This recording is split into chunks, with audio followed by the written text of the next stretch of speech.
Hola, buenos días, buenas tardes a aquellos que nos sigan desde China en estas jornadas sobre traducción y docencia del chino al español que estamos organizando en el marco del aniversario de estos 50 años de relaciones diplomáticas entre España y la República Popular China. Y ayer se organizó la primera jornada con el Instituto Cervantes en Pekín. Hoy Casa Asia organiza la segunda y mañana tendrá lugar la tercera con la Biblioteca Cervantes en Shanghái.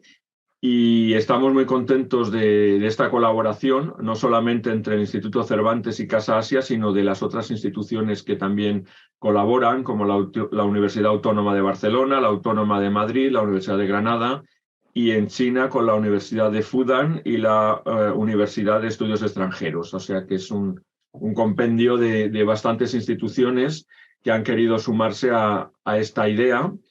Antes de que se me olvide, mañana la tercera y última jornada será también a esta misma hora, a las 12:30 hora aquí en España o las 6:30 en China. Y si hoy vamos a tratar sobre la literatura contemporánea traducida, mañana hablarán sobre la literatura clásica traducida. Y además habrá una sorpresa con el libro de Juan Cobo y el profesor Manuel Ollé.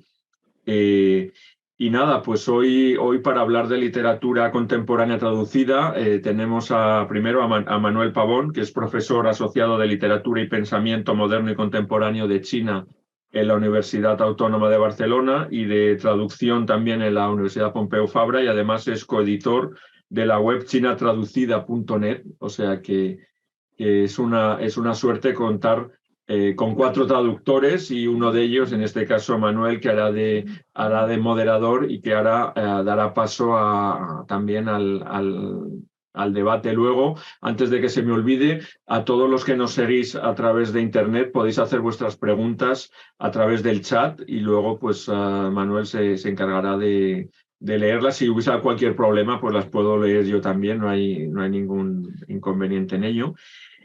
Y nada, pues Manuel, muchas gracias a los 4 por participar en estas jornadas y a ti, Manuel, por moderarlas. Y cuando quieras, puedes ya empezar a presentar a nuestros 3 invitados de lujo que tenemos hoy, y grandes amigos de Casa Asia porque ya han colaborado con nosotros en ediciones anteriores. Así que cuando quieras, Manuel. Muchas gracias, Rafael. Buenos días y buenas tardes también a quienes nos escucháis desde China. En primer lugar, querría, en nombre de los 4 que vamos a formar esta charla, quería agradecer de nuevo a Casa Asia y al resto de las instituciones que han colaborado para hacer posible este evento. Agradecerles el interés y la importancia y la visibilidad que le dan a la labor de la traducción, en este caso, en la sesión de hoy, la traducción de literatura contemporánea. Y bueno, simplemente agradecer el tiempo y la dedicación continuada. No es solo una cosa, digamos, puntual, sino que somos conscientes de que Casa Asia y el resto de instituciones también tienen una actividad sostenida de promoción de la traducción literaria, en este caso del chino. Así que, de nuevo, muchas gracias. Y como ya mencionaba Rafael, hoy tenemos a 3 invitados excepcionales para hablar sobre literatura contemporánea. Son probablemente 3 de los principales traductores que tenemos actualmente en España que se dediquen a la traducción de literatura china contemporánea y moderna. Y no solo eso, sino que también no se dedican únicamente a la traducción, sino que también en algunos casos pues también se dedican a la investigación sobre traducción, ¿no? Que también es algo que es digno de destacar, ¿no? Para comenzar a presentarlos, en primer lugar, bueno, tenemos a Blas Piñero Martínez, que es traductor literario autónomo a tiempo completo del chino al español, que realizó estudios de filosofía en la Universidad de Barcelona y de lengua y literatura chinas en la Universidad de París 7, así como en la Universidad Normal de Pekín y en la Universidad de Nueva Gales del Sur en Sídney, en Australia. y ha residido durante largos periodos de tiempo en Pekín. Y además es un traductor prolífico del chino al español de obras de autores como Lu Xun, Yu Dafu, Jiang Guangzi, Jia Pinghua, Lin Bai, Zhang Xue, Mo Yan, del que ha traducido de hecho ya 10 novelas, y más recientemente de la autora Chen Ran. Y además es también editor de varias antologías de poesía china, moderna y contemporánea. Así que muchas gracias, Blas, por tu presencia. Luego tenemos también a Belén Cuadramora, que es también traductora e intérprete del chino y profesora de esta lengua en la Universidad de Granada. Fue intérprete en la Embajada de España en China durante 9 años y actualmente realiza sus estudios de doctorado, bueno, ya acabando sus estudios de doctorado en la Universidad de Granada con una investigación precisamente sobre los elementos lingüísticos en la traducción de literatura china contemporánea. Como traductora, también muy prolífica, ha traducido obras de Lao She, de Zhang Xue, de Qiu Miaojin, Yan Liangke, del que ha traducido además 6 novelas, y destacar que en el año 2001 recibió precisamente el premio Marcela de Juan por su traducción de La muerte del sol, precisamente de Yan Liangke. Y finalmente, bueno, gracias también a Belén por su presencia y finalmente también contamos con Mayalen Marín Lacarta, que es docente, investigadora y traductora de literatura china y sinófona. Ha participado en la traducción de 9 obras, es traductora tanto al castellano como al euskera, de autores como Mo Yan, Yan Liangke, Shen Zongwen, Pema Tseden, Liu Nao, Mu Sheyin, entre muchos otros. También un traductor muy prolífico. Y actualmente trabaja como investigadora senior en la Universitat Oberta de Cataluña, donde dirige el proyecto Digitrans sobre traducciones digitales y producción de conocimiento sobre China. Previamente también fue profesora en el Departamento de Traducción, Interpretación y Estudios Interculturales de la Hong Kong Baptist University durante 6 años. Y como investigadora precisamente trabaja temas relacionados con la literatura china y sinófona, su posición en el sistema literario global, la historia de la traducción indirecta y la etnografía de los traductores y de las editoriales que publican literatura china. Como ven, son 3 traductores excepcionales por el currículo y por la experiencia que acumulan. Así que precisamente por esto yo querría comenzar esta charla preguntando precisamente por esta trayectoria, ¿no? ¿Cómo os iniciasteis, cómo empezasteis a interesaros por la lengua china y por la literatura china? Y bueno, ¿cuál ha sido vuestra trayectoria también hasta llegar a dedicaros a la traducción? Si os parece, podemos empezar, por ejemplo, en el caso de Blas, que tú que eres actualmente el traductor principal de la obra de Mo Yan al español y que además te dedicas a la traducción a tiempo completo, ¿no? Lo cual es una circunstancia bastante excepcional. ¿Cuál ha sido tu trayectoria en este sentido? Mira, muchas gracias. No, en principio, muchas gracias, Manuel, muchas gracias a Casa Asia por la invitación. Verdaderamente es un honor para mí poder compartir este tiempo con Belén y Mayalen y con vosotros y hablar de traducción y hablar de literatura china. Es un verdadero honor y muchísimas gracias. Venga ya de entrada. Y bueno, respecto a tu pregunta, pues si te digo la verdad, por casualidad y por un profundo malentendido, yo me dedicaba a la traducción. No pensaba nunca dedicarme a la traducción y a mí me interesaba mucho la literatura clásica, me interesaba mucho sobre todo la novela clásica, la evolución de la novela clásica, el Xiaoshuo, el Holomon, los Xue Huchuan, los grandes clásicos en lengua vernácula y más bien estaba destinado a ese mundo pero poco cuando acabé los estudios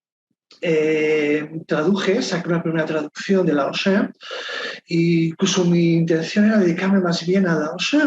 Traduje el Luotuo Xianzi, el Camino Xianzi y y casi por una casualidad, es decir, una casualidad que ni siquiera me esperaba, pues Moyen ganó el premio Nobel y él había traducido algunas traducciones de una manera muy caótica en lenguas indirectas al español, pero digo, de otras lenguas. El fenómeno Moyen empezaba a ser un fenómeno mundial. Ya lo había sido antes, pero bueno, empezaba a ser el Nobel, que lo catapultó a ser un autor pues, muy vendido, más conocido fuera de China. Pues los contratos, las agencias literarias empezaron a hacerse y las traducciones tenían que ser directas en chino. Y fue entonces cuando apareció mi primera traducción directa de una novela de Moyen. Ya había habido alguna otra, pero bueno, tampoco era directa del todo. Y la que fue el Dancing, el suplicio de Loma de Sándalo, funcionó muy bien. Todo el mundo quedó muy contento. Lo cual me sorprendió también bastante. Y con lo cual, pues a partir de ahí empezó una historia que todavía continúa, ¿no? Entre el editor, que tiene un papel muy importante en esto, Kailash, la agencia literario y Moyen, ¿no? Y al principio había que sacar su obra, había que dar la continuidad, y pues con lo cual al final pues yo aparecía ahí, había trabajado, conocía a la traductora de Moyen al francés, la traductora Chantal Andreau, que había sido mi profesora, que lo conocía, por una serie de coincidencias que hicieron que al final pues, me escogiesen a mí como traductor, ¿no? Y ahí todavía seguimos y ha sido un trabajo que me ha ocupado mucho espacio hasta el punto de tener que dedicarme a tiempo completo, ¿no? De vez en cuando tengo la suerte de poder traducir otras cosas para descansar un poco, pero principalmente mi obra es traducida muy bien, ¿no? Con todo lo que ha venido todos estos años. Y continuamos. Y bueno, no sé si en el caso de, que por el orden en que os veo, Belén, en tu caso, ¿cómo fue este camino, digamos? Bueno, yo llegué al chino por casualidad. En el año 2000, que es cuando yo empecé a estudiar chino, solo se podía estudiar esta lengua en 3 universidades en España. Una de ellas era la Universidad de Granada. Y cuando me matriculé en la Facultad de Traducción e Interpretación, pues decidí coger chino un poco por probar algo diferente. Lo que sí, es muy pronto la cultura china en general y en mi caso particularmente la literatura y la historia pues acabaron cautivándome. Y después ya me fui a China a seguir aprendiendo y allí fue donde empecé a traducir. La primera traducción que hice fue en colaboración con otras 2 traductoras y un poquito bajo el ala del profesor Gabriel García Noblejas, profesor de traducción de chino en la Universidad de Granada. Y bueno, a partir de ahí pasaron muchos años en los que estuve traduciendo otras cosas que no eran literatura, hasta que también, un poco por casualidad, como contaba Blas, en mi caso el editor de Automática, que decidió hacer una apuesta muy fuerte por traducir la obra de Yen Liang a español, había vivido en China, nos conocíamos de entonces y me escribió un día para ver si, bueno, pues si me apetecía traducir esa novela. Y bueno, a ese autor, concretamente El sueño del aldeatín, que fue la primera novela que traduje de él. Y a partir de ahí, pues como se dice, una cosa fue llevando a otra y he seguido traduciendo, compaginando la traducción literaria con otros trabajos, en mi caso.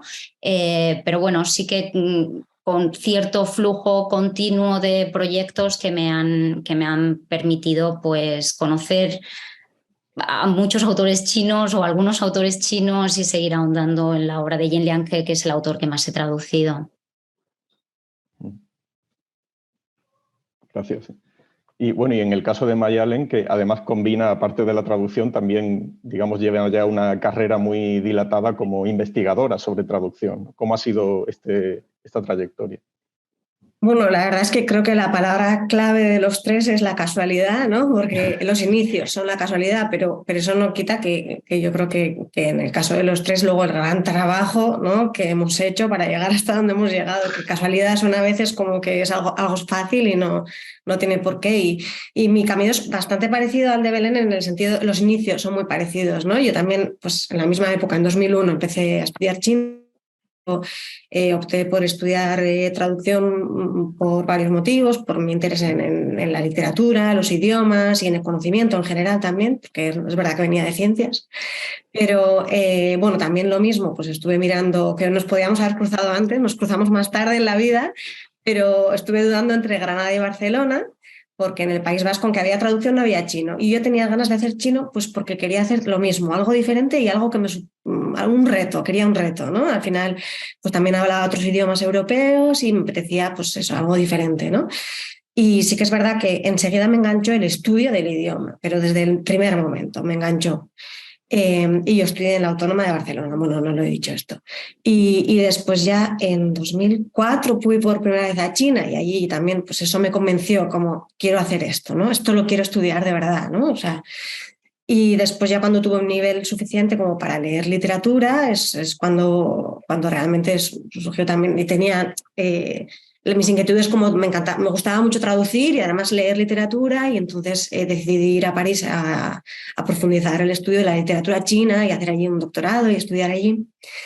Y bueno, mi primera traducción, también un poco como en el caso de Belén, también hubo un profesor pero curiosamente en este caso, el profesor que me ayudó un poco, no tanto en la traducción, sino sí en conseguir que se publicara, ¿no? Fue otro Gabriel, pero traductor del inglés, ¿no? Juan Gabriel López Guix, que es Premio Nacional de Traducción recientemente, y que me puso en contacto con una editorial, con Alfa Decay, que publicaba en ese momento una colección de bolsillo, de cuentos, y mi primera traducción fue un cuento de Shenzhen Wen, que se llama Calma, ¿no? Ching.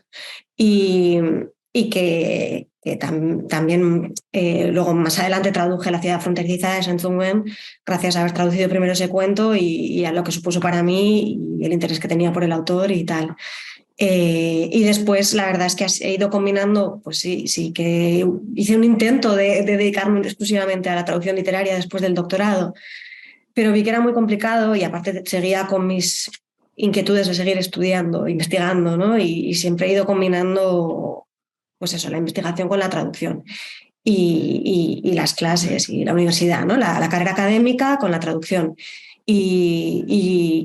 Pero ha sido importante para mí mantener estas dos facetas, ¿no? Que a veces cuando te metes en el mundo académico pues no tienes tiempo y dejas de lado la traducción. Yo sí que he querido mantenerlo vivo, ¿no? Y he seguido, por eso sigo traduciendo actualmente, ya sean propuestas mías o encargos, y es algo que me llena, ¿no? Sí, yo destacaría también de lo que habéis comentado, ¿no? Pues creo que los tres casos ha sido también algo a destacar, el papel que juega, ya que estamos en un ciclo de conferencias sobre docencia del chino también, ¿no?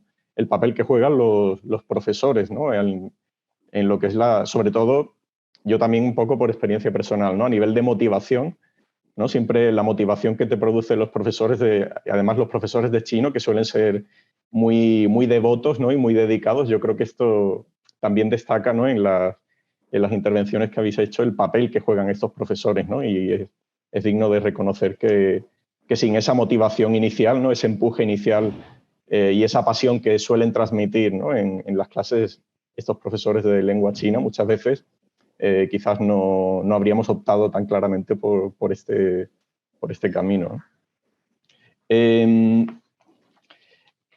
Pasando un poco a lo que es propiamente la literatura china, ya que los tres os dedicáis a la traducción sobre todo de literatura contemporánea, aunque Blas también mencionaba su interés primigenio, ¿no? por la literatura clásica, de la que se hablará mañana, pero como traductoras y traductores que estáis muy,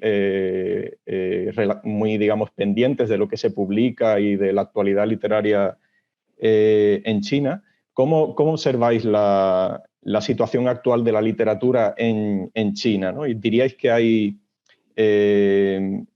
digamos, una situación en la que se produce un tipo de literatura que puede ser de interés para traducir, ¿no? Y que puede resultar interesante para un lector, como por ejemplo el lector en español?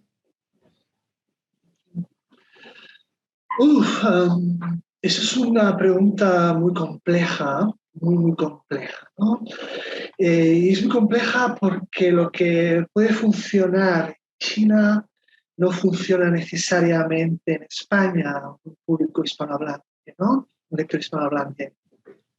Entonces, es ahí donde el traductor creo que tiene su talento, y he hablado muchas veces con muchos traductores, ¿no? Para saber qué es aquello que verdaderamente puede pasar de un lado a otro. Al fin y al cabo, y también lo hemos hablado muchísimas veces, una lectura funciona porque hay lectores. Tiene que haber lectores, tiene que haber una conexión. Todo es un círculo. Si hay lectores, hay un traductor. Si hay un traductor, el traductor puede vivir de la traducción. Entonces hay que ir con muchísimo cuidado con lo que se traduce, lo que entra en el mercado, ¿no? Y creo que hay que ser bastante mercantilista y saber muy bien, conocer muy bien cuál es tu público. El traductor tiene que conocer muy bien cuál es su público de llegada, pero también conocer muy bien qué es lo que se hace del otro lado, ¿no? Desde China. A mí personalmente la situación me parece un poco preocupante. Y me parece preocupante no en general por la literatura china, sino por el estatuto de la literatura en general en el mundo, ¿no? Por el lector joven, por el lector que empieza a leer, por lo que lee, por lo que se interesa, ¿no? Es quizá mi gran preocupación, ¿no? En España venimos quizá con un poco no sé si de retraso, no uso esa palabra, pero hay otros ámbitos que han funcionado muy bien, creo que hablaremos, pero no de la literatura china en particular, ¿no? La literatura japonesa, por ejemplo, ¿no? Cualquier cosa se traduce y vende y se lee y conecta, ¿no? Pero en la literatura china no tenemos ese bagaje, no tenemos ese trasfondo. Con lo cual hay que tener mucho cuidado. ¿Qué va a conectar? ¿Qué va a funcionar? Estamos en una etapa todavía de descubrimiento, una etapa de clásicos, una etapa de autores consagrados, una etapa que ha funcionado en otros países y funciona aquí, ¿no? Y con lo cual quizás tenemos que pasar esa segunda etapa, que la vamos a pasar, que se va a pasar. Pero no sé lo que opinará Belén allá respecto a esto. En ese sentido, precisamente, ahora que mencionabas esta idea de sobrepasar, ¿no? De entrar en territorios que vayan más allá de lo que es la literatura más canonizada. Por ejemplo, en el caso de Belén, tú has sido traductora al español de dos obras, concretamente de una autora, Chou Miao-Chin, que no es precisamente una autora, digamos, que pertenezca a lo que sería el mainstream, ¿no? El mainstream literario. ¿Cómo llegas a este proyecto? Y también un poco, ¿cómo observas tú el campo literario en China en este momento? Sí, gracias, Manuel. Empiezo por Chou Miao-Jin. Sí, Chou Miao-Jin está lejos de ser una autora canónica. Es una escritora que escribió a mediados de los años 90. Escribió dos novelas que en español están traducidas como Apuntes de un cocodrilo y Cartas póstumas desde Montmartre, y que se ha convertido en una autora de culto, sobre todo en el ámbito de la literatura LGTBI, y que tiene esa aura de culto, yo creo que también en parte agrandada por su final tan trágico, o también por la época en la que escribió, porque fue una precursora de esta temática en el espacio sinófono, pero también quizás, pues como decía, por ese final tan trágico que ella tuvo, ¿no? Se quitó la vida en París a los 26 años cuando estaba estudiando allí. Yo llegué a ella gracias a la editorial. Tengo que decir que Gallo Nero, la editora de Gallo Nero, Donatella Iannuzzi, fue la que decidió traducirla a español y la que me hizo la propuesta de hacerlo, porque ella ya había leído a esta autora en italiano. Sobre el panorama, bueno, nos decías, Manuel, que estamos muy pendientes del panorama literario en China.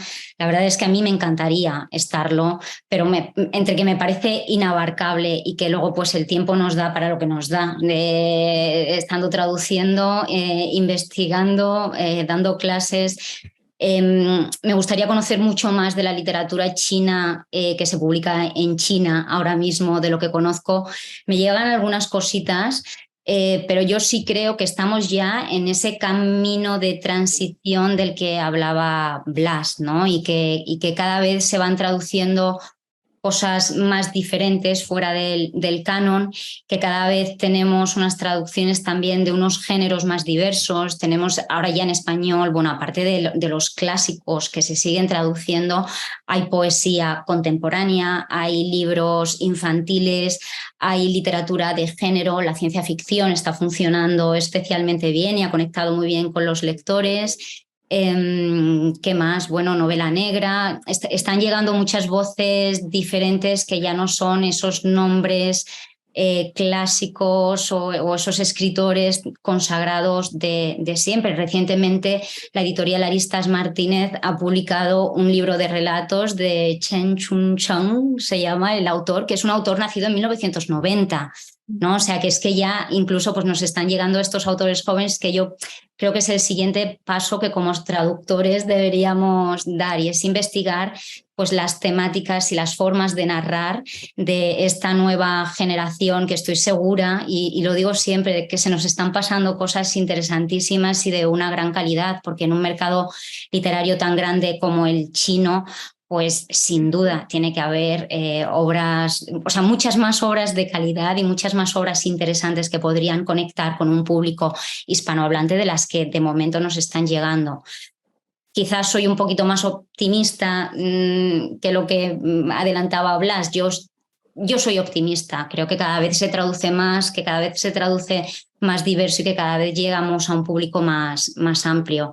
Y la muestra está en que, bueno, más de la mitad de todas las obras que se han traducido a español desde el chino se han traducido en los últimos 20 años, ¿no? Y con una mayor presencia de traducciones directas del chino, de esto Mayalen es la que conoce más, ¿no? Con lo cual, pues bueno, aunque la traducción del chino sigue ocupando un espacio anecdótico, y desde luego a mí también me da mucha envidia el japonés, que es la cuarta lengua más traducida en España. Como digo, pese a ocupar un espacio todavía anecdótico, pues se van abriendo caminos y se van abriendo puertas, y yo soy optimista. Y en tu caso, Mayalen, ¿hay optimismo también? Sí, sí, bueno, estaba pensando si responder como a la situación actual de la traducción, ¿no? O del estado de la literatura en China, no sé a cuál de las dos preguntas. Sí. Empezamos comentando la situación de la literatura en China. No, pues es que estaba pensando, bueno, sobre la situación de la literatura en China, totalmente de acuerdo con Belén en el sentido de que, claro, teniendo en cuenta solo el tamaño, ¿no? La inmensidad del mercado editorial y todo lo que se publica, pues evidentemente hay calidad y hay cosas, y hay distintos temas, muchas voces, distintos, ¿no? Hay mucho donde elegir, ¿no? Y, por ejemplo, se publica mucha narrativa breve de calidad. Esto no es algo nuevo y los que estamos hablando aquí lo sabemos, pero lo digo para el público que quizá no conoce bien la literatura china, ¿no? Desde, o sea, el género del cuento, del relato, de la narrativa breve, es un género muy importante en China desde hace mucho, ¿no? Y que sigue siendo hoy en día y se sigue publicando en revistas literarias y se sigue leyendo. Pero esto aquí no llega, por eso lo digo, ¿no? Por ejemplo, no se publica apenas narrativa breve, muy poco, ¿vale? Un poco sí, pero poco. Por ejemplo, pues Belén mencionaba ahora una antología de cuentos que se acaba de publicar de ciencia ficción, pero no es lo habitual ver esto, ¿no? Después se publica también mucha novela larga, que esto sí que llega más, ¿no? También hay un gran auge de la literatura online, de la literatura por internet, que se lee mucho en China, ¿no? Entonces, claro, dentro de este mar de diversidad de todas las cosas que hay, pues el problema también es un poco hacer la criba, ¿no? Y qué escoger, ¿no? Y entonces, pues aquí salía el tema de la responsabilidad del traductor también, ¿no? Que creo que estoy totalmente de acuerdo, que tenemos una gran responsabilidad y también libertad a la hora de elegir, al tener todo esto delante nuestro, ¿no? A la vez tengo que decir que eso no ha cambiado mucho en el sentido de que no... Hoy en día no hay muchos, aquí, es que aquí estamos como las excepciones, pero tampoco hay muchos traductores, digamos, activos y haciendo propuestas también, porque está el tema de los encargos y las propuestas, ¿no? Entonces, lo que pasa es que sigue habiendo todavía esta dependencia de lo que se publica en inglés y en francés. O sea, es decir, de lo que ya se ha publicado. Después otra cosa es que, como decía Belén, la editorial puede elegir si, venga, voy a buscar un traductor del chino o uno del inglés, ¿no? O sea, es decir, si la traducción es directa o indirecta, esto ya es otro tema. Y es verdad que en ese campo creo que hemos mejorado. O sea, que estoy viendo que cada vez las editoriales se preocupan más por esto y por publicar traducciones directas. Al mismo tiempo, es una preocupación que entiendo. Yo no soy editora, pero sí que ha habido editoriales que se han acercado a mí con interés por la literatura china, que me han pedido excepcionalmente, no es lo habitual, pero quizá informes de lectura, ¿no? Y eso, que yo haga mis apuestas por las obras que me gustaría que se tradujeran. Y ellos me han transmitido su preocupación por la inversión que supone la traducción, en el caso del chino, claro, que es más caro que traducir del inglés o francés. Estas son realidades del mundo editorial, ¿no? De los que no hablamos todos los días. Y entonces editoriales que a veces igual dicen, bueno, voy a hacer parte de mi fondo de traducciones directas, otras indirectas, es decir, es que es compleja esta realidad, ¿no? Entonces, sigue habiendo en ese sentido cierta homogeneización en el mercado internacional de lo que se publica del chino, o sea, pero eso no quita que hay gran variedad de temáticas y de voces y de géneros, ¿no? Como decía Belén, y en ese sentido pues se leen cosas muy interesantes. También sí que es verdad que se van traduciendo como autores que se repiten o mismos autores o tal, como decía Blas, pero sigue habiendo, y sí que hay editoriales pequeñas que apuestan por autores menos conocidos. Luego otra cosa nueva que veo, ¿no? Por ejemplo, en los últimos años es, bueno, vemos que en España no hay editoriales interesadas únicamente en literatura, especialistas, ¿no? En literatura china, especializadas o cosas así. Pero sí que hay editoriales que han apostado por un autor, un traductor. Es que aquí tenemos los dos ejemplos, ¿no? Que son, pues, Kailas ha apostado por Moyen y por Blas, ¿no? Y Automática ha apostado por Yen Liangke y por Belén, ¿no? Tenemos estos dos ejemplos paradigmáticos que serían estudios de caso, quiero decir, no es lo habitual y son cosas que han pasado en los últimos años. Y luego sigue habiendo las editoriales, pues lo que siempre ha habido, que se interesan y dicen, pues voy a probar, ¿no? Voy a publicar una obra o dos de chino a ver qué pasa. Muchas veces sin mucho conocimiento, entonces que se basan pues igual en lo que ven a través de agentes literarios, en ferias internacionales, o otras veces en la apuesta del traductor. Por eso es que el papel intermediario del traductor es clave, ¿no? ¿Y qué más iba a decir? Pues bueno, me callo ya, de una palabra a otro, pero bueno, que hay estos cambios y estas cosas que se mantienen y que tenemos una gran responsabilidad como traductores para que siga habiendo obras de interés que se traducen y que se salen un poco de... Y quizá la diferencia eso con el mundo anglófono y francófono... Sí, hay otra cosa que quería decir, ya sé lo que iba a decir. También, claro, en la inversión que hace la editorial en la traducción, al ser mayor, pues faltan también ciertas ayudas y apoyo institucional para cubrir estos gastos, ¿no? Que sería de gran ayuda para que pudieran asumir estos gastos de forma más cómoda y apostar por la literatura china, ¿no? Sin que tuvieran que esperar a que hubiera un Murakami chino para que funcionara, ¿no? En este sentido, y también un poco al hilo de lo que hemos mencionado antes, la situación siempre en comparación muchas veces con la literatura japonesa, ¿no? Que al pertenecer, digamos, al mismo ámbito geográfico, la diferencia en cuanto a la existencia de un mercado de literatura traducida de esa lengua entre el japonés y el chino sigue siendo bastante marcada, ¿no? Pero vosotras y vosotros veis que existe un potencial actualmente para que se genere en el mercado, no ya solo en España, sino en el mercado hispanohablante, un espacio, digamos, más amplio para la literatura china traducida. Mira, yo creo que sí, pero hay que olvidarse de un aspecto muy importante. Creo que los japoneses lo que lo han hecho. Y hay que olvidar discursos exotistas, exotismo, de que China es la otredad, de que la China es el otro lado de la condición humana, que los chinos son muy raros, que los chinos son tan diferentes a nosotros que, me voy a acercar a un chino para ver cuáles son las rarezas. Yo creo que el momento en que veamos que hay un sustrato común, una condición humana, sí, por supuesto que podemos reaccionar o tener respuestas diferentes respecto a ellos, ¿no? Pero respecto a la muerte, respecto a la vida, respecto al amor, no sé, clásicos temas. Pero tenemos que romper con el discurso del exotismo chino. Sí, a mí me... Cuando yo leo a Moyen y traduzco a Moyen, hay tantas cosas en común con mi familia, mi mundo, no lo sé, incluso el mundo rural, que es tan exótico en China.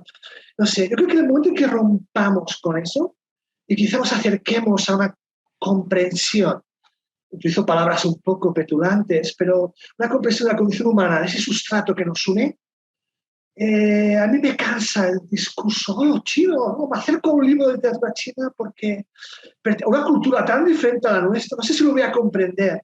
Pues claro que lo vas a comprender, porque son seres humanos como nosotros, ¿no? Pero es que son comunistas. Pero bueno, es igual, también se puede ser comunista. Nosotros lo hemos sido también comunistas, ¿no? Y todos lo son, ¿eh? Pero muy bien, ¿no? Con el régimen, sí, pero de verdad dice cosas sobre la condición humana que yo creo que los japoneses lo han hecho, lo han sido combinar, ¿no? No me gusta hablar de los japoneses, ¿eh? Reconozco que cada vez que hablo de los japoneses y de Murakami, es que no, de verdad. Pero han sabido tocar ese aspecto de la condición humana, separar esa barrera con todos los elementos que puedan tener de una cultura diferente, de respuestas diferentes a lo que somos, seres humanos, que van a hacer mejor. Creo que China tenemos que superar ese lado, ¿no? Es decir, y ver que nos unen más que nos separan, ¿no? Buscar más quizá las similitudes, lo que nos conectan, que lo que nos separa. El discurso ese de la otredad que siempre me ha resultado repulsivo. Y en vuestro caso, por ejemplo, Belén, en tu caso, ¿ves que también existe esta rémora del discurso exotizante sobre la literatura china actualmente? El micro. Sí, creo que sigue, bueno, pues que sigue presente ese discurso exotizante. Estoy completamente de acuerdo con Blas al condenar ese realce del exotismo en la literatura china.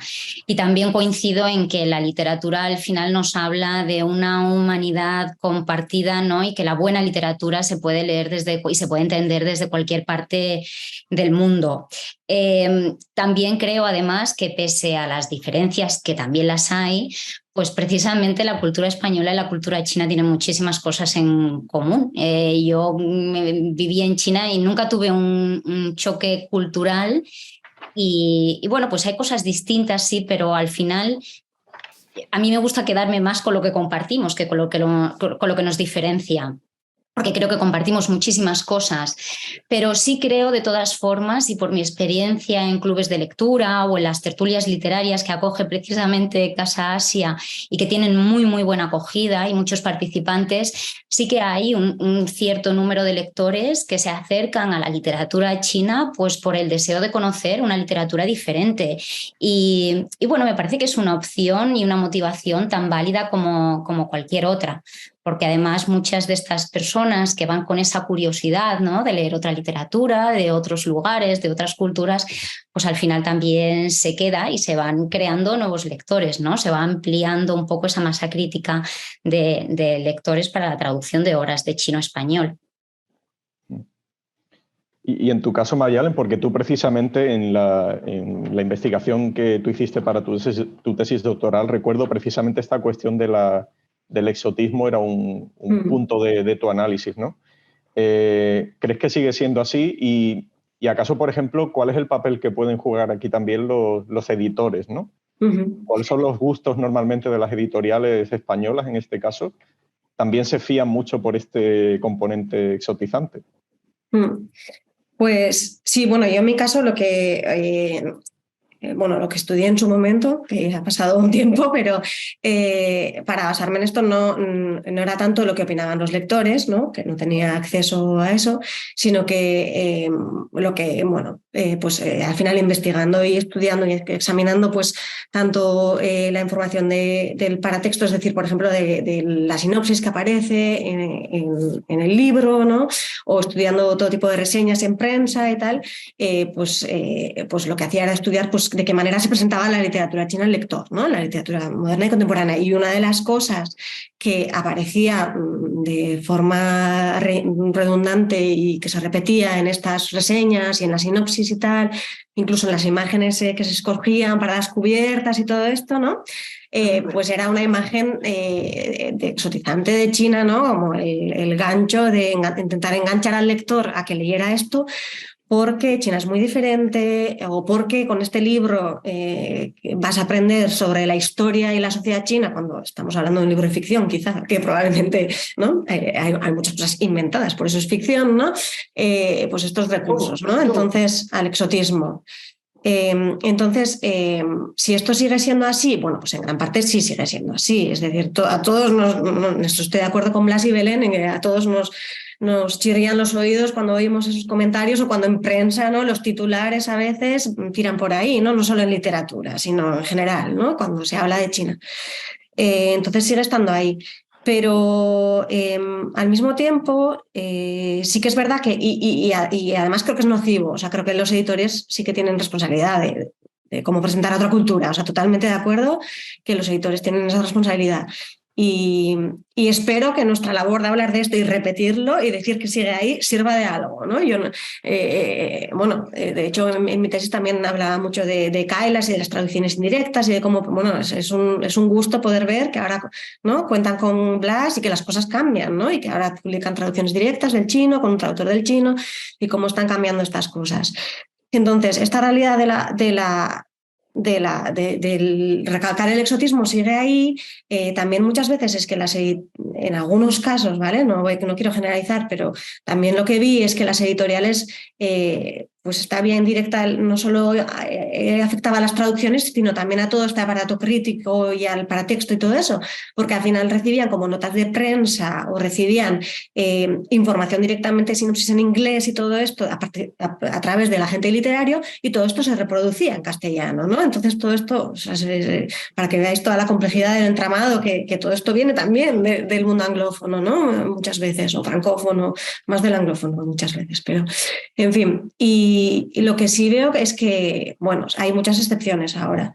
Por eso digo que no quiero generalizar, porque, bueno, se me ocurre una excepción que es súper excepción, porque no es lo habitual, es que, por ejemplo, hay un editor que conoce literatura china, que es Ricard Planas en Malas Herbas, que publican en catalán. Esto es un editor que conoce la literatura china ya, ¿no? Y que cuenta con traductores de chino y tal, y que él mismo pues, es capaz de escoger obras y tiene... luego hay muchos que, aunque no conozcan la literatura china, pues igual, pues yo que sé, Automática es un ejemplo, ¿no? Con Belén, pues que realmente apuestan por la obra de un autor porque yo creo, yo no conozco bien pero yo creo que el editor se entusiasmó por la obra de este autor y apostó, ¿no? Si no me equivoco, Belén. O sea, no es voy a probar a ver si esta obra china funciona, ¿sabes? No, como en mi supercatálogo, ¿no? Y no, esto es, pues sobre todo en editoriales así pequeñas, ¿no? Y entonces, o yo qué sé, pues Aristas Martínez, que ha publicado un par de traducciones ahora de literatura china, pues lo mismo, tú ves y tú miras la sinopsis y miras y no están para nada, no ves estos elementos exotizantes, ¿no? Ves pues, una apuesta por literatura, o sea, porque es literatura y porque les ha gustado el autor, la obra, la ciencia ficción, lo que sea, la trama, y no tiene nada que ver con recalcar ese exotismo. Entonces hay un poco de todo, y las motivaciones de los editores para publicar literatura china también son muy diversas, y en general muchos no saben mucho de esto y están un poco perdidos, y por eso, ¿no? Hablábamos de la responsabilidad del traductor, pero claro, saben mucho de literatura o de gusto o de lo que les gusta, ¿no? Como lectores. Es que no tienes por qué saber de China quizá para publicar, bueno, un poco esto, ¿no? Que por poner varios ejemplos así diferentes, ¿no? O sea, que siga habiendo esto, pero también hay otras cosas, ¿no? O sea, ni blanco ni negro, ¿no? Tenemos aquí, hemos tenido al pesimista, al optimista y yo hago un poco de entre medio, ¿no? Toda la gama, toda la escala de grises. Gracias. No sé si Blas quería comentar. Sí, no, quisiera comentar un aspecto que Mayalén. Son los medios de comunicación. Es decir, nosotros dependemos mucho de los medios de comunicación y de cómo se venden. Y no sé, a veces me preocupa cuando hay periodistas o reseñadores profesionales de literatura que no se atreven a enfrentarse a un autor chino. Porque lo primero que te dice es que no lo conozco, una literatura tan extraña, una cultura tan lejana. Con lo cual es una cadena, es un círculo perverso que verdaderamente se dilata con todo esto del exotismo, ¿no? No, es que no me atrevo a tocarlo, es que no conozco, no tengo referentes, ¿no? Y en cambio igual te está traduciendo a un autor rumano, no sé, por ejemplo, rumano. Oh, pero sí, un rumano me atrevo, pero con un chino no, ¿no? No lo sé, es que es un poco, es que es el problema de los medios de comunicación también, quizás si hablamos más tarde, de cómo se representa la literatura china en los medios de comunicación, en la prensa especializada de literatura, en los blogs, en las redes sociales, ¿no? Es un tema bastante interesante, ¿no? Gracias, Manuel. A ti y Belén, sí. No, yo quería añadir que son los medios de comunicación, por supuesto, pero el problema también muchas veces es que no hay periodistas especializados en literatura china. Entonces, al final lo que hacen es, pues los que saben inglés, googlear el nombre y sacar cosas de otros medios o incluso copiar lo que ya se ha publicado, con lo cual tenemos pues de ciertos autores o de ciertos autores de los que se van repitiendo reseñas a lo largo de los años, ¿no? Que se siguen publicando de una forma más sistemática, pues ves que muchas veces las reseñas son todas iguales y todos dicen lo mismo y todos destacan lo mismo, independientemente de la novela y de su calidad literaria. Y yo aquí también me gustaría destacar la importancia de los paratextos. Y aquí Mayalen, pues es un tema que conoce muy bien. Blas también, muchas de sus traducciones están acompañadas pues de un prólogo en el que presenta la obra y este tipo de textos al final son muy importantes para crear la imagen de un determinado escritor fuera de su país, ¿no? Y bueno, pues por eso también desde aquí lanzar un guante a los editores que están publicando literatura china para destacar pues la importancia de eso, ¿no? Que aparte de la obra, pues es importante presentarla un poco, contextualizarla y dar una información que luego al final va a quedar, porque todo se copia, todo se va copiando y todo se va republicando, ¿no? Y las editoriales pues muchas veces tienen también, y en muchísimas ocasiones, en colaboración con los traductores, pues la responsabilidad de presentar a los autores y de crear esa imagen de un autor determinado dentro del país al que va destinada o de la cultura a la que va destinada la traducción. Sí, Mayalen. Sí, no, para seguir con lo que decía Belén, que las editoriales además si tienen la suerte de contar con un traductor de literatura china que ya te ha traducido la obra, pues ahí es donde se ve también que en estos casos de literaturas así más minoritarias o menos traducidas como la del chino, en realidad el traductor se implica muchas veces en más fases del proceso editorial, como puede ser desde la elección de la obra o puede ser puede llegar hasta la promoción de la obra, ¿no? No solo la traducción, sino también todo esto. Entonces, pues sirve un poco de consejero al editor en el caso en el que a no ser que sea una excepción, como Malas Herbas, que no, eso no existe, ¿no? En general. Entonces, que los traductores también hacen ese trabajo, ¿no? O deberían hacer, ¿no? Y para eso están. Y yo muchas veces a mí me han consultado sobre la imagen que va a aparecer en cubierta, ¿no? En el caso ideal, o el texto, o me han pedido que redacte yo la sinopsis del libro que va a aparecer en cubierta, o todo esto, ¿no? Y este papel es fundamental. Y eso en el caso ideal, claro, hay casos horribles en los que no ves ni la imagen, ni el texto, ni las galeradas, ¿no? Pero bueno, en un mundo ideal esto debería ser así. Y bueno, lo de la prensa totalmente de acuerdo. De hecho, también en la tesis hice un estudio de reseñas porque yo hice la tesis antes de que Moyen ganara el premio, ¿no? Entonces, pues estudiaba también la recepción de Moyen, afortunadamente antes de que ganara el premio, no después, porque si no hubiera tenido muchísimo más trabajo, pero dicen un rastreo de esto que estáis diciendo que intuís ya solo como lectores de prensa y tal, es que esto es así. O sea, yo lo demostré como viendo de dónde venía cada idea, de cómo se repetían de reseña en reseña, cómo aparecía en notas de prensa, o cómo aparecía en el paratexto inglés o francés, o de dónde venía cada información. Y es que se repite todo constantemente y sí, muchas veces ¿no? Tiene que publicarse para mañana, sobre todo en estos casos que son así obras que acaban de salir y al final pues Google y salen estas cosas repetidas. Pero bueno, me quedaría con esta idea más positiva de que los traductores estamos ahí para esto, ¿no? También del paratexto, que al final la prensa también cuenta mucho con esta información, o incluso las notas de prensa que la editorial manda a la prensa para que después publiquen reseñas y todo esto, pues que el hecho de implicar al traductor evita este tipo de meteduras de pata que pueda haber por el camino. Uh-huh. Hemos estado hablando sobre todo del papel de los mediadores, ¿no? Hemos hablado, bueno, evidentemente de los traductores, de la prensa también, ¿no? El papel que juega en la manera, ¿no? En mediar y en presentar la literatura que se traduce, el papel de los editores. Pero ahora podemos hablar también de los lectores, ¿no? Porque habéis mencionado antes que en algunos casos habéis participado también en clubes de lectura que se están organizando varios, ¿no? Por parte de distintas instituciones culturales en España. Clubes de lectura en muchos casos especializados, ¿no? Concretamente sobre literatura asiática y china en particular, ¿no? Quería preguntaros precisamente porque me consta que habéis participado también en estos clubes de lectura o habéis tenido contacto directo, ¿no? Con los lectores. ¿Qué es lo que suele interesar al lector? Bueno, mejor en plural, ¿no? A los lectores con los que habéis tenido contacto, ¿no? Y con los que habéis podido discutir las obras en estos clubes de lectura. ¿Qué es lo que suele interesarles de la literatura china como lectores?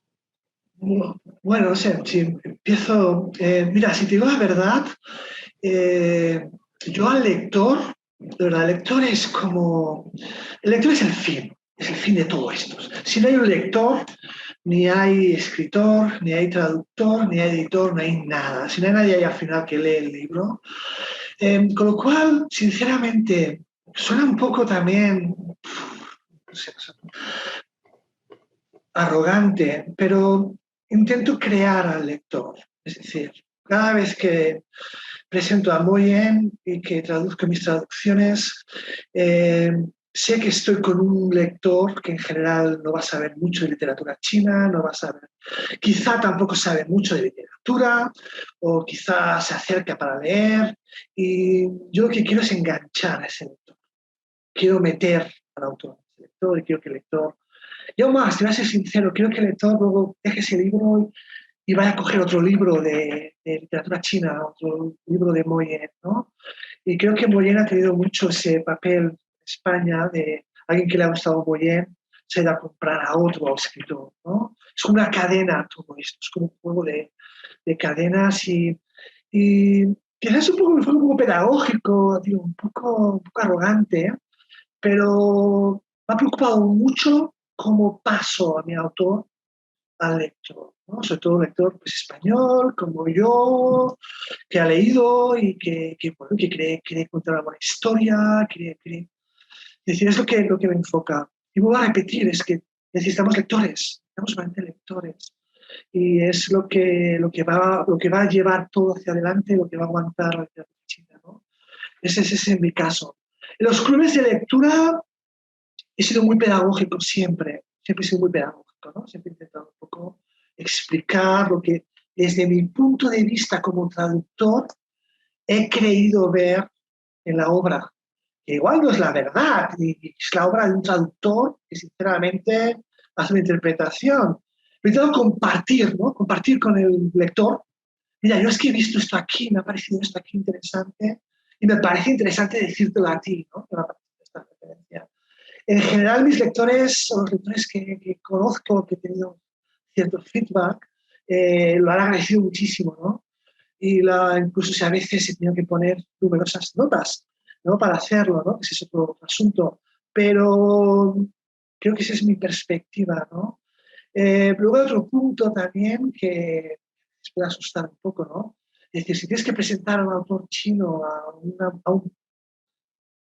no sé si hay como 400 millones de habitantes que hablan hispanohablantes, ¿no? En el mundo, y tienes que intentar conectar con todos en cierta manera que van a leer tu traducción, o que también tienes una enorme responsabilidad, ¿no? Así que también tienes que saber muy bien qué autor presentas y cómo lo presentas, ¿no? Punto de vista. Pero el lector es el centro, es el centro de todo. En vuestro caso, Belén y Mayalen, no sé si habéis encontrado también, por ejemplo, cuando participáis en estos clubes de lectura, ¿habéis encontrado alguna actitud por parte de los lectores que os haya sorprendido? Bueno, yo la experiencia que tengo, bueno, primero decir que estoy de acuerdo con Blas en lo que comentaba con respecto a la responsabilidad, ¿no? De los traductores, que es una responsabilidad y es un privilegio también, porque al final, pues en la literatura china contemporánea hemos tenido grandes precursores, pero todavía hay mucho por hacer, ¿no? Todo es campo, como se suele decir. Pues también tenemos el gran privilegio de elegir obras y elegir autores que nos gustan. Luego, pues también coincido con Blas en esa importancia de tener o de mantener al lector en el centro. Bueno, yo aquí también hablaría de una doble deuda, ¿no? Los traductores siempre estamos divididos entre esa deuda hacia el autor y esa deuda hacia el lector, y no siempre es fácil estar en ese lugar intermedio. Con respecto a los clubes de lectura y más concretamente la pregunta que me hacías, Manuel, mi experiencia es, claro, no hay un lector único, desde luego, ¿no? Ni hay un lector ideal. En mi experiencia en los clubes de lectura yo me he encontrado con gente que ya tiene un conocimiento previo de China, que ha estudiado chino, algunos incluso que leen las obras originales en chino y luego vienen a los clubes de lectura o a las tertulias literarias para comentarlas. Y luego hay una parte que no tiene esa experiencia previa con la literatura china, que no conoce nada de China, y muchos de ellos están en estos clubes pues por interés literario, y es gente muy lectora que sabe mucho de literatura, que analiza muy bien las obras, y yo tengo que decir que he aprendido muchísimo, o sea, algunos incluso con traducciones mías. Yo he ido a clubes de lectura. He participado en clubes de lectura con traducciones que yo he hecho, y los lectores me han descubierto cosas que yo no había visto en la obra, ¿no? Entonces yo creo que ese interés por la literatura, por lo literario, pues también existe en el caso de la literatura china. Y luego, por último, lo que comentaba antes, ¿no? También hay gente pues, que tiene interés en China, que quiere conocer mejor la cultura, que quiere conocer un poquito más de su historia reciente, y que lo hace pues a través de la literatura. Y en tu experiencia, Mayalen, ¿cuál es el perfil de lector que sueles encontrar? Bueno, para mí la experta en esto es Belén, que es la que más tertulias y clubes de lectura ha tenido últimamente. Yo lo cierto es que mi último club de lectura fue en Hong Kong, entonces no va a ser de referencia, porque ahí es donde estuve viviendo durante 6 años y he vuelto a España hace un par de años. Pero lo que sí que puedo decir, igual, bueno, me gustaría decir un par de palabras sobre Digitrans, ¿no? Aprovechando, porque, bueno, dirijo un proyecto de investigación que se llama Digitrans, en el que hay una parte importante en el que queremos hacer transferencia, impacto, como que queremos llegar a la sociedad, no solo hacer investigación y artículos académicos, ¿no? Y tengo el súper honor de tener en el equipo, pues están Belén y Manuel también, ¿no? Que están aquí con nosotros. Y trabajamos todos juntos, y precisamente pues todas estas inquietudes que han salido de cosas que podemos mejorar en el tema de la recepción y la traducción de la literatura china son cosas que nos preocupan a todos, porque estamos más gente, o sea, somos 9 y muchos somos traductores de literatura china, y una de las cosas que nos preocupaba era pues llegar a los lectores, ¿no? Y por eso estamos, pues por ejemplo, vamos a dar un curso sobre literatura china como introducción a la literatura china y sinófona en Casa Asia, y también tenemos varias tertulias que estamos programando para el futuro, ¿no? Y justo Belén, que en los últimos años había organizado varias con Casa Asia, pues también contamos con su experiencia para esto, ¿no?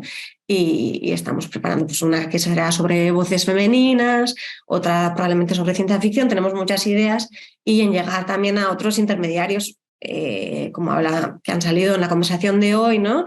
También tenemos la idea de preparar pues, informes de lectura y hacer difusión entre editores, como parte del proyecto, de nuestra responsabilidad, pues ir a Liber y a ferias de libros para hacer difusión de literatura china y de posibles traductores, o sea, crear recursos tanto como para editores como lectores. Es un poco la idea, ¿no?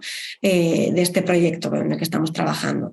Y entonces, pues sí que tendré el gusto de tener lectores cara a cara en las próximas tertulias y el curso que tenemos organizado ya para los próximos meses y años, un par de años. O sea que aprovecho para mencionar esto, ¿no? Muchas gracias.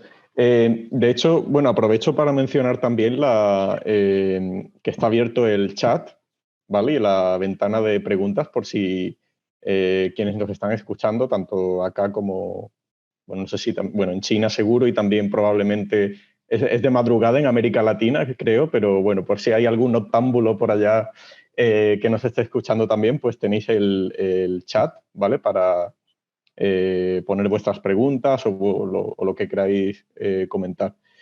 Y justamente que estamos hablando también del medio, de la cuestión digital, ¿no? De la irrupción de lo digital y la literatura, por ejemplo, el proyecto, ¿no? Que acaba de mencionar Mayal, en que hay una parte también importante, ¿no? De lo que es la digitalización, ¿no? De la difusión. Y últimamente hemos hablado también de ciencia ficción, y una cosa de ciencia ficción que está ocurriendo últimamente en nuestra realidad, que ya no es ficción, es la irrupción de, por ejemplo, las herramientas, las nuevas tecnologías en el ámbito de la traducción, ¿no? La última comidilla, digamos, del barrio es el ChatGPT, ¿no? Este software, ¿no? De inteligencia artificial. Y no sé cómo veis, quizás una pregunta un poco, digamos, pues propiamente de ciencia ficción, pero ¿cómo creéis que puede influir este desarrollo, ¿no? De la inteligencia artificial en la labor del traductor, precisamente? ¿Creéis que es una herramienta que puede reforzar la actividad del traductor, o que es algo que de hecho digamos que la mina o la deteriora? Es un asunto. Yo creo, sinceramente, que va a realzar la figura del traductor y la va a valorizar mucho más, ¿no? La va a valorar mucho más la figura del traductor. Creo que es ahí donde el traductor va a poner que es un mediador, que es un pasador, que es un conocedor de otras culturas, que conoce los matices. Una máquina nunca podrá conocer eso, ¿no? Que conoce la obra del autor, que conoce lo que ha habido antes, que conoce su oficio y ha trabajado con el autor, ¿no? Es decir, yo creo que el traductor va a ser mejor que antes, quizá, y se va a valorar muchísimo más, ¿no? Y sí creo que su figura va a ser más importante que nunca. Incluso como creador, ¿no? A veces se habla del traductor como creador. Al fin y al cabo, el que te va a leer a ti va a leer tu obra, va a leer tu traducción, no lee chino, ni lee la lengua original, ¿no? En general, ¿no? Por lo cual te va a leer a ti. Vas a tener quizá más responsabilidad, pero tu trabajo va a tener más valor, ¿eh? Fíjate, soy optimista respecto a esto, así que no soy negativo respecto a... Es decir, optimista tecnológico. Y luego cuestiones mercantilistas, en cuestiones de que quizás sí editores pues, que no sé cuánto, no me importa tanto, hay que sacarlo y abaratará costes. No creo que habrá costes. A la larga, el lector no es tonto, no sé, al final todos estos proyectos así un poco para ganar dinero, tiempo y de esto al final salen mal, ¿no? Con lo cual, y con la literatura china saldrá mal, particularmente, ¿no? Con lo cual no es mi punto de vista. En tu caso, Belén, ¿eres también optimista?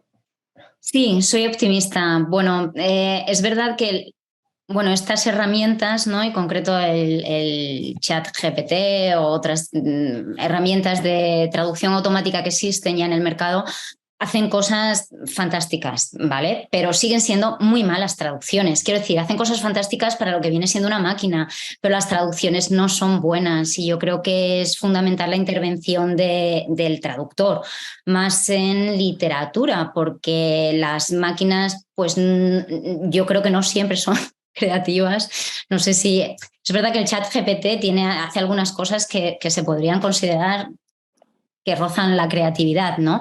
Pero bueno, yo creo que hace falta una persona que comprenda bien los contextos y aquí estoy completamente de acuerdo con lo que decía Blas, más en una lengua además que deja tanto al contexto y una de las grandes, yo ahora estoy estudiando indeterminaciones en la lengua china y cómo se traslada en español, por ejemplo, y uno de los grandes desafíos de estas máquinas o de estas herramientas son precisamente el tratamiento de las indeterminaciones, ¿no? Tienen muchísimos sesgos.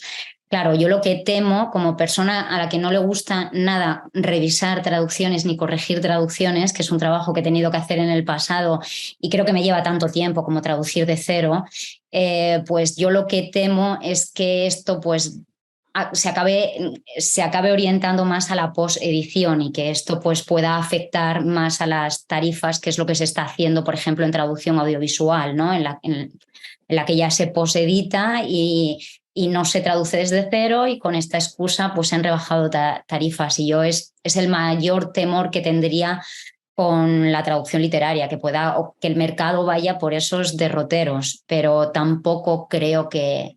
Claro, no sabemos cómo serán las máquinas dentro de 20 años, ¿no? Pero yo creo que ahora mismo entienden el contexto lingüístico, ¿no? Entienden la frase, son capaces de hilar frases, pero no entienden otros contextos. Como decía Blas, pues el contexto cultural, la obra del autor y tantas otras cosas.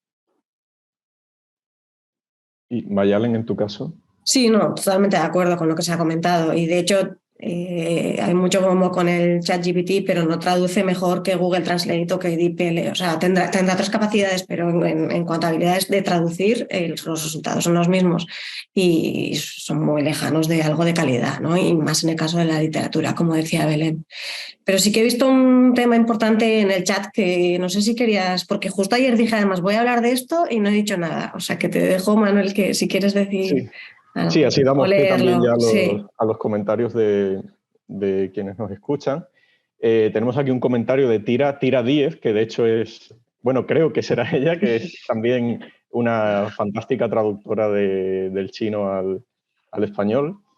Y nos dice que le gustaría incidir no ya en el papel de la responsabilidad y el privilegio del traductor o traductora en la difusión de la literatura, que es algo que ya habéis comentado, y con lo que Tira está de acuerdo, sino en las condiciones materiales de su labor, como por ejemplo el precio de las traducciones, las tarifas, de las cuales creo que aún no se habla lo suficiente. Precarización creo que creciente, la importancia que en este sentido se le da a su tarea, etc. De forma que me gustaría saber qué pensáis o cuáles creéis que son las razones por las que hay tan pocos traductores en activo. Por ejemplo, el hecho de que Blas sea de los pocos, quizá el único que se dedica por completo a ello. Y aprovecha también para enviaros un abrazo y un gustazo veros y escucharos. Muchas gracias. Mira, Tira, no sé si, no sé, un poco por alusiones. Mira, vivimos en una sociedad en la que un precio es en cuestión de lo que alguien está dispuesto a pagar por ello, ¿no? Es decir, tu traducción puede ser fantástica, tú puedes ser el mejor traductor del mundo, traducir excelentemente, pero si no hay alguien detrás que va a comprar un libro, lo va a leer, los editores, es así como funcionan, la tarifa no va a ser en función de la calidad de tu trabajo ni de lo buena que seas, va a ser la cuestión de los lectores que tengas, de cómo se coloque el libro, cómo se venda. Es así, es un mundo que funcionamos así, ¿no? Para traducciones que son más difíciles o más especializadas, o que se sabe que no va a tener una salida comercial, ya existen universidades en las universidades, ¿no? Yo conozco mejor el mundo anglosajón, ¿no? O en Francia ya hay un instituto del libro que, en fin, que paga, que subvenciona, porque sabe que no va a funcionar bien y que es un libro que merece la pena por razones culturales. Espera, también hay algo en la edición de esto que se hace, que se merece que se una subvención, ¿no? Pero al fin y al cabo es que el libro se venda y salga de sus tarifas, y tu negociación con el traductor, el editor, va a ser en función de lo que vayas a producir, ¿no? Es como funciona, ¿no? Es como funciona, y luego ya hay, pues, bueno, agentes literarios, traductores que venden, traductores que no venden. Es así como funciona en todas las lenguas y la traducción literaria, ¿no? Luego la traducción universitaria y ya es otro mundo un poco diferente, pero en cuestiones de tarifas, en general no cobran nada, que son para los universitarios, tienen que hacer alguna traducción, algún encargo, pero cuando realmente te metes de lleno en este mundo.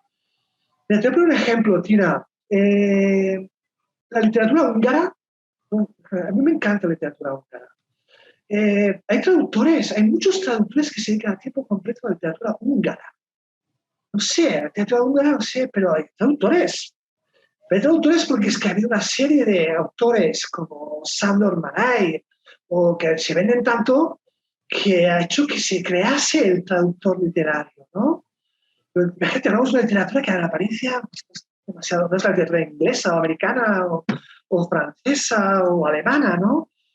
Hay traductores, hay varios traductores profesionales que se dedican, literarios, que se dedican a producir literatura húngara. Rusa. Bueno, los rusos, pues sinceramente, hay un poco caso también, un poco cierto exotismo con los rusos, pero es que ha habido autores a nivel mundial, de una forma mundial, que ha creado traductores profesionales, ¿no? Quizá autores que suenan mucho a mucha gente, pero que hay traductores que los traducen, no sé. Vasily Grossman, Vida y Destino, con Pilar Rebón, ¿no? La excelente traductora ruso, Pilar Rebón, con la, no sé qué. Hay un montón de traductores que se dedican a hacer con son profesionales del ruso, ¿no? A ver si llegamos ahí con el chip, ¿no? A ver si llegamos a ese estadio, ¿no? En que podemos una literatura tan grande, tan enorme, tan interesante, tan profunda en la literatura china, a ver si llegamos al nivel de esas literaturas, ¿no? Y de esos autores, ¿no? Esos autores que han metido la literatura húngara o rusa en el mundo, ¿no? Es lo que te pediría, ¿eh? Así que prepárate a negocia y es un poco... y sobre todo que tengas documentos que muestren que tu autor vende mucho esas cosas así. Muchas gracias. Y no sé si, Mayalen, precisamente que tú te querías comentar sobre esta cuestión. Sí, yo no estoy de acuerdo con lo que ha dicho Blas. Con algunas cosas sí, con otras no. O sea, yo no creo que haya que esperar a que la literatura china, que haya un bombazo de ¿no? para exigir unas tarifas dignas. O sea, porque si no, esto lleva a la precarización, que es un poco por donde iba el comentario de Tira, yo creo. Que la responsabilidad del traductor, yo creo que también se puede leer como que tenemos responsabilidad como traductores para también no aceptar tarifas que no son dignas. Porque si no, estamos dando... o sea, yo me siento muy comprometida con eso. Es decir, a mí si una editorial me ofrece una tarifa que no da para absolutamente nada, que normalmente ya estamos hablando de tarifas que no son muy altas, ¿vale? Pero no lo voy a aceptar.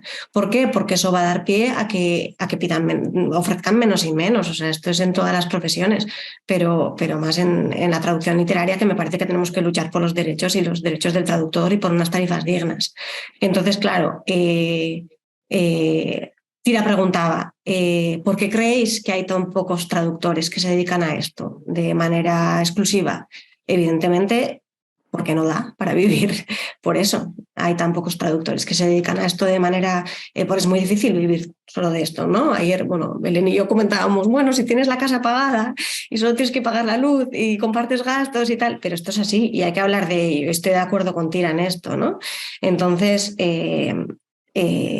pues sí, que es así, que por eso hablaba de que para los editores publicar una traducción del chino es una inversión, y tiene que ser una inversión en el sentido de que va a costar más que una del inglés. O sea, es así porque cuesta más tiempo, más tiempo que hemos pasado estudiando la lengua, más tiempo traducir la obra en sí, es todo, ¿no? Entonces, esto es así. ¿Qué soluciones hay? Hombre, pues yo creo que hacen falta más ayudas a la traducción, a este tipo de traducciones. O sea, yo creo que esto es fundamental, y yo creo que las condiciones en otros países de Europa son así, ¿no? Hay más ayudas, hay más subvenciones, y entonces pues se pueden pagar mejor las traducciones. O sea, es así. Y luego estoy de acuerdo con Blas en que el libro tiene que vender, evidentemente. O sea, esto el editor lo hace para comer también. O sea, no solo tiene que comer el traductor, sino también el editor, ¿no? Por eso estoy hablando también de subvenciones y ayudas a la traducción. Y luego, si fuera una cuestión de vender obras, en ese caso tendríamos derecho a negociar royalties, ¿no? Derechos de traducción, y tampoco es el caso. Es decir, cuando tú intentas negociar con una editorial hay ciertos límites de lo que del porcentaje del libro que vas a recibir cuando se venden las obras y todo esto, ¿no? Que son los royalties o los derechos. Tampoco te creas que están dispuestas a darte lo que tú quieras, ¿no? Esto también es parte del contrato, ¿no? Entonces, es decir, o las tarifas o los royalties, algo tiene que mejorar, por un lado o por otro, pero es así. O sea, que es cierto, no hemos hablado de esto y creo que hay que hablarlo. Es decir, yo creo que no es casualidad que muchos de nosotros nos dediquemos, bueno, a otras cosas, ¿no?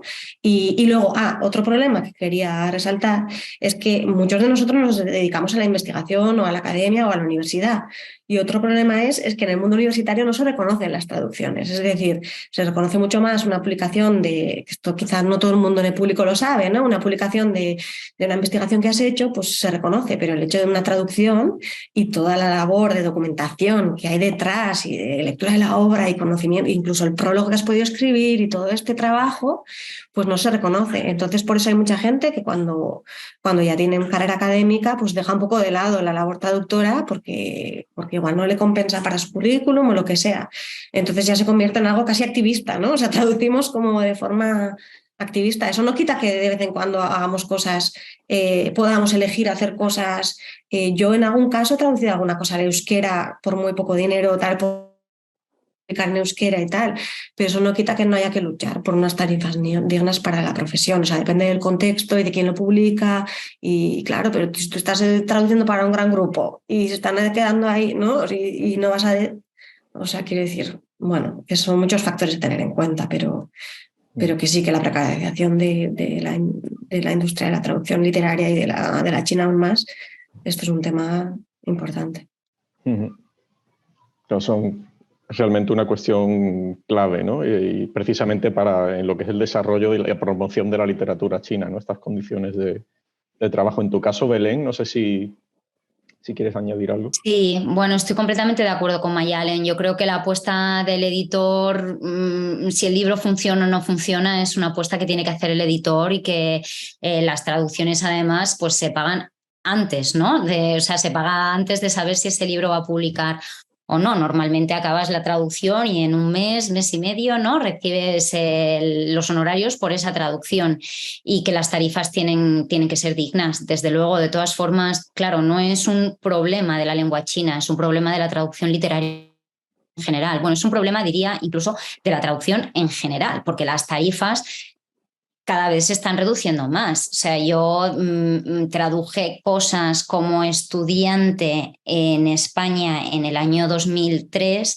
y 20 años más tarde las tarifas de inglés, este caso concreto que estoy hablando era de inglés, las tarifas de inglés no se han movido en 20 años, con lo que ha llovido y con lo que se ha encarecido la vida en general, ¿no?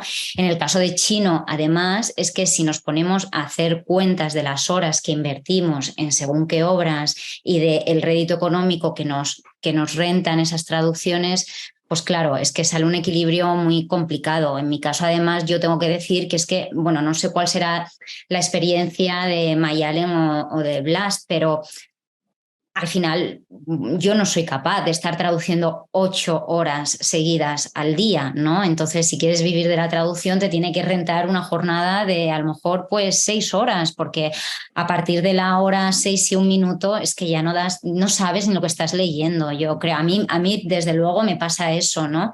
Entonces, pues tampoco la solución puede ser echar más horas. En fin, yo creo que pasa por las tarifas y creo que quizás pues pasa que es algo como muy tabú en ámbitos de traductores y demás, pues quizás por asociarse y por tener asociaciones más potentes que defiendan también la labor de los traductores y que marquen bueno, no digo marcar unos precios, obviamente, porque eso no se puede hacer, ¿no? Pero sí que unas directrices y unas buenas prácticas. También, como señalaba Mayalen, pues esa labor de educación, y siento porque, bueno, quizás suena bueno, pues no sé, poco humilde, ¿no? Pero de educación hacia los editores, ¿no? Que nuestros clientes sean conscientes del trabajo que implica traducir ciertas obras de ciertos idiomas, ¿no? Eso es importante.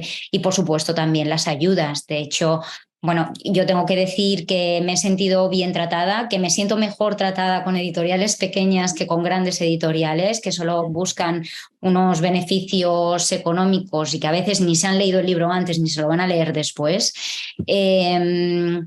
Y en muchas de mis traducciones pues han recibido ayudas a la traducción, ya sea desde España o desde otros. En el caso de Chu Miaojin, por ejemplo, Chu Miaojin se publicó con ayudas a la traducción de Taiwán, ¿no? Y que cubren prácticamente toda la traducción en muchos casos, estas ayudas, de modo que el editor solo asume los costes de edición, de impresión y de distribución, pues como harían con una obra no traducida, con una obra escrita originalmente en español, que es otra cosa también. Quizás el precio de las traducciones pues tendría que ser un poquito más alto, porque los editores pues asumen ahí un gasto adicional, y editoriales además que apuestan por un catálogo de obras traducidas, como es el caso de Automática Editorial, pues claro, es que sin estas ayudas a la traducción les sería inviable publicar. Sí, es muy, muy importante todo lo que habéis comentado. Hay una pregunta de la profesora Radina Dimitrova, profesora de la UNAM, que nos escucha desde México. Muchas gracias, porque me imagino que tienen que ser unas horas no precisamente dadas, ¿no? a estar despiertos. Pero nos saluda, buenos días desde México, felicidades a los 4. Y han tocado asuntos muy importantes sobre los procesos de difusión de la literatura china. ¿Podrían dar ejemplos de traducciones que han sido 100% iniciativa suya y que no hubieran llegado a existir si no fuera por la determinación de ustedes de traducirla? Comentar simplemente que la profesora Radina Dimitrova también es traductora del chino al español. Sí. Bueno, en mi caso, porque así ya cedo la palabra directamente, yo todas mis traducciones han sido encargos. No he hecho ninguna traducción que haya sido propuesta mía desde cero. Así que ya aquí dejo... De momento, Belén. De momento, efectivamente. No, yo he hecho alguna, sí, yo he hecho alguna por mi propia iniciativa que propuse al editor. Me viene ahora Feidu, el Chiapingua, que me interesaba mucho el traductor y el autor, y me interesaba mucho esa obra. Creo que era una obra que debía ser traducida al español, que debía estar ahí, que nadie hacía demasiado caso. Luego es un autor, Chiapingua, que nunca tiene mucha suerte con sus traducciones al extranjero. Fuera de China, en China es muy famoso, los grandes autores, pero no fuera. Y con lo cual, pues un poco para descansar de Mo Yen y todo esto, propuse, y porque es un autor que me gusta mucho y que quería seguir su obra un poco más, lo propuse, ¿no? Lo propuse por su propia iniciativa. La mayoría de autores modernos que he traducido, las antologías de poesía, ha sido por mi propia iniciativa, ¿no? Sobre todo las antologías de poesía, la poesía, bueno, eso es otro tema también, ¿no? Pero que por cierto, tengo que decir que mis libros de poesía china, mis traducciones de poesía china, mis 2 antologías, están entre libros que están muy leídos, de mis traducciones. No diría los bestsellers, pero se lee mucha poesía, y los lectores de poesía leen poesía, venga, de China. Con lo cual, pues, no sé, es un poco las iniciativas que tomé, ¿no? A mí me interesa mucho la literatura clásica y moderna, y pues uno de los autores que me gustaría traducir más y seguir, es decir, algo de G por Moyen, es Lao Shen. Creo que es una tristeza enorme que Lao Shen no esté su obra completa traducida en español. No sé, me parece absolutamente tristísimo. Y por lo cual, a ver si un día Moyen me deja y me meto con él. Porque creo que vale la pena. Y no creo que cobraría mucho, sinceramente. Creo que lo haría hasta gratis y todo, fíjate. Lo haría hasta gratis traducir la obra de Lao Shen, ¿no? Pero bueno, no sé, a ver, si hay un editor por ahí que me escucha, no sé si quiere. Gratis, casi gratis la haría, casi gratis, Así que a un editor seguro que encontrará un provecho por ahí. Y bueno, Mayalen, en tu caso sí que también, ¿no? Creo Sí, que yo has unas tenido... cuantas. Sí, bueno, iba a decir que gracias a Blas tenemos poesía moderna traducida, que la verdad es que hay muy poca traducida, o sea que gracias a tus iniciativas, ¿no? Justo Raina preguntaba algo que si no, no existiría, pues yo creo que casi no hay. Sí, yo bastantes, la verdad. Bueno, he empezado, decía antes, Shenzhen Calma, ¿no? Que fue mi primera traducción, y después la ciudad, a veces sí que ha pasado como que ha sido una confluencia de factores, como la ciudad fronteriza fue en encargo, pero que yo quería traducir, o sea, que yo como que había empezado a traducir y tal, y entonces como se corrió la voz y alguien ya sabía que yo estaba trabajando en eso, ¿no? A veces no está claro ni propuesta ni encargo, es algo entre medio. Pero, por ejemplo, una colección de relatos que se llama Un paraíso sobre el infierno, que son autores modernistas de los años 30, Liu Nao, Tu Heng, Muxin. Después hay un autor tibetano que se llama Pema Chödrön, que es también director de cine, que es mucho más famoso, es muy conocido por su cine, ¿no? Y escribe unos relatos maravillosos. Es un muy buen cuentista, ¿no? Y traduje Tarlo, también hay una película de Tarlo. Y traduje un cuento largo, ¿no? Que se llama Tarlo. Poemas de poesía solo traducido a Yang Lien, y esto fue propuesta mía, pero también fue como encargo de Yang Lien, ¿no? Un poco una cosa que no fue encargo editorial, sino que Yang Lien buscaba traductor, a mí me interesaba, me gustaba, muy complejo de traducir, pero fue un gusto traducir estos poemas de Yang Lien. Después Yen Ke al euskera, ¿no? Porque Belén es la traductora al castellano, y al euskera no había nada, y también fue un poco como en conversación con Yen que me dijo, porque me dijo qué libro quería que tradujera yo quería otro y él quería este, y también un toma y daca así con Yen Que, pero fue propuesta mía, una editorial del País Vasco. ¿Y qué más? Ya está, yo creo que Moyen fue un concurso, un premio, la obra la eligió la editorial, Moyen no fue cosa mía. Bueno, eso, que sí que he hecho propuestas y que... y lo último que he traducido, que aún no ha salido, o sea que no voy a decir nada, pero que también fue como la editorial china me contactó porque tenía interés por literatura china, y yo hice un informe de lectores, de autores, perdón, y de obras actuales, de varias obras, ¿no? Y escogieron varias de ellas, y he traducido una de ellas que saldrá este año en principio, de una autora contemporánea, joven, y que además no se ha traducido ni al inglés ni al francés todavía. Y esto fue, pues eso, un encargo de ellos de que querían algo de literatura china, pero la propuesta fue mía en cuanto a que la obra la escogí yo, ¿no? Muchas gracias. No sé si, Rafael, creo que tendremos que ir cerrando, ¿verdad? Sí, ya hemos llegado la verdad es que se ha pasado muy rápido esta hora y media. No sé si tienes alguna última cuestión, Manuel, que quieras Bueno, comentar. simplemente para cerrar, bueno, hay una pregunta más en el chat, pero si acaso luego os la puedo hacer llegar por correo para que contestéis, de la profesora Dimitrova también. Y bueno, simplemente, ya como conclusión, pues creo que han quedado sobre la mesa muy bien expuestas, ¿no? Cuáles son las principales problemáticas, los retos que tiene la la literatura china traducida al español. Pero yo creo que también habría que quedarse un poco pues, con una visión un poco optimista, ¿no? Que yo creo que en los tres casos, ¿no? Sí que hay una visión optimista sobre lo que va a ser el futuro inmediato de la literatura china. Habéis comentado también en distintos momentos, ¿no? Lo que es la diversificación de la literatura china que nos está llegando en los últimos años, sobre todo, ¿no? Cuando uno observa no ya solo en términos cuantitativos, sino sobre todo en términos cualitativos, ¿no? El tipo de literatura, el tipo de obra y el tipo de autor que nos está empezando a llegar en los últimos años, muchas veces por iniciativa de esas editoriales un poco más humildes, ¿no? Que pueden asumir un poco más de riesgo y cuya labor yo creo que es importante que se reconozca también, ¿no?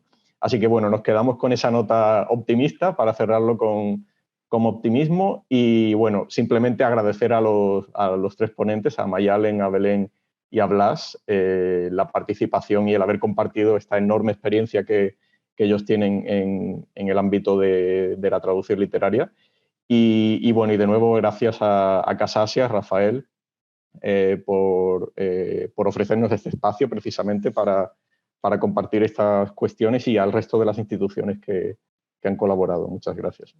Pues muchas gracias a vosotros, a los cuatro. Yo creo que ha sido súper interesante. La verdad es que se han tratado temas pues muy, muy importantes para el futuro de la traducción. Y bueno, recordaros que mañana hay una tercera jornada y última que se llevará a cabo desde la Biblioteca Miguel de Cervantes en Shanghái. Y nada, seguimos en contacto y de nuevo a los cuatro, muchísimas gracias porque ha sido realmente apasionante ver Querría acabar un poco como comentaba Manuel, ¿no? Con una visión optimista, ¿no? Y es apasionante ver pues, que el futuro de la traducción, en parte, bueno, en gran parte a personas como vosotros, pues goza de buena salud, aunque hay mucho por hacer todavía, obviamente. Pero comentábamos al principio, ¿no? Otras lenguas asiáticas que todavía van muy por detrás al chino o al japonés. Pero nada, yo creo que estas jornadas, desde luego, también tienen que servir un poco como reivindicación de vuestro trabajo, porque es fundamental, ¿no? Los autores y los traductores, pues no tendrían la misma repercusión. Así que seguimos mañana con la tercera y última jornada y muchísimas gracias y nada, seguimos en contacto. Un abrazo a todos. Hasta luego. Gracias. Gracias.